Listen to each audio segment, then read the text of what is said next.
मेरे कालखंड में आप यहाँ सड़कों की जो स्थिति थी वो बहुत हद तक मजबूत हुई। देखिए, एक कॉन्फिडेंस, मैं समझता हूं कि मैंने जो कुछ भी किया है उसे लोग देख रहे।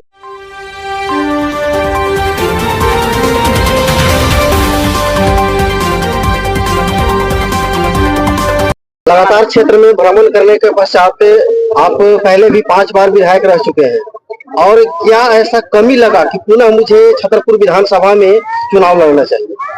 हाँ, दो कारणों से मैं इस चुनाव को लड़ रहा हूं, और उसके पीछे 3 कारणों से कहा जाए, और उसके पीछे का उद्देश्य यह है, बिल्कुल साफ है, कि मेरे ऐसा एक राजनीतिक व्यक्ति खुद इस विषय को लेकर संतुष्ट नहीं है।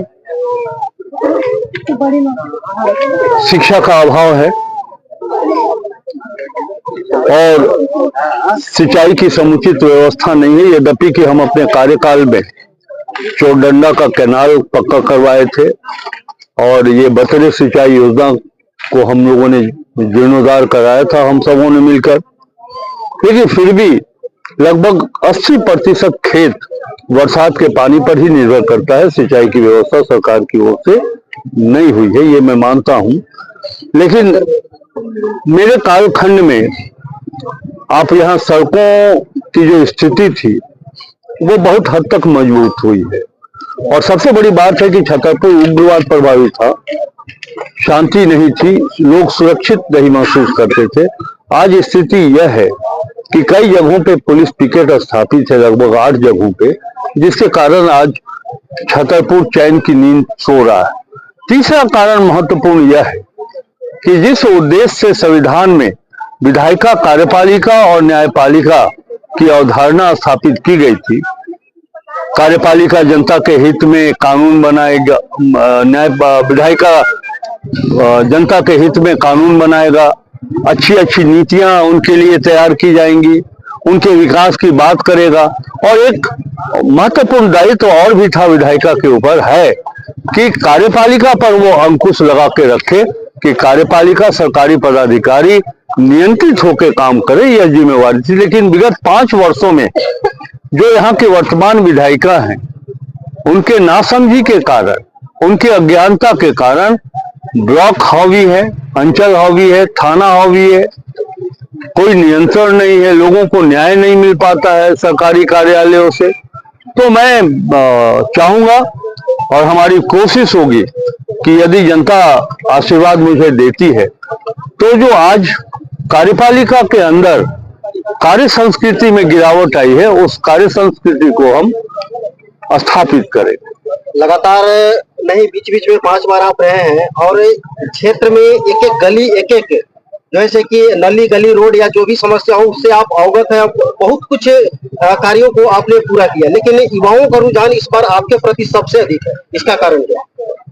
देखिए, एक कॉन्फिडेंस, मैं समझता हूं कि मैंने जो कुछ भी किया है उसे लोग देख रहे हैं, और इन 5 वर्षों में जो कुछ नहीं हुआ है लोग उसकी भी समीक्षा कर रहे हैं, और अंत में लोगों को ये विश्वास हो रहा है, युवा हो, किसान हो, मजदूर भाई हो, हमारी माताएं बहनें, जब समीक्षा लोग करते हैं तो ये पा रहे हैं कि राधा कृष्ण किशोर एक बेहतर नेतृत्व दे सकता है। इसलिए युवाओं का रुझान भी हमारी ओर है, गठबंधन की ओर है। इस बार क्षेत्र में घूमने से आप एक राजनीति का अनुभवी खिलाड़ी है, तो क्या उम्मीद लग रहा है कि यहाँ की जनता आप पर भरोसा जताएगी और पुनः विधानसभा भेजेगी? देखिए, चुनाव तो चुनाव है, और रण में अगर कोई व्यक्ति उतरता है तो चुनावी समर में जब हम उतरे हैं, रण क्षेत्र में जब हम उतर गए, तो हमारा उद्देश्य है जीत हासिल करना।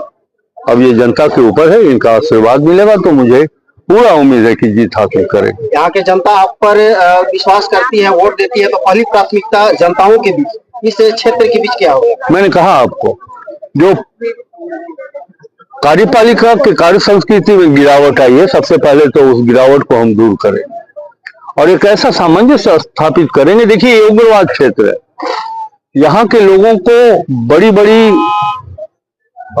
सिंचाई की योजनाएं, बड़ा पुल, बड़ा सड़क, ये उससे मतलब नहीं है।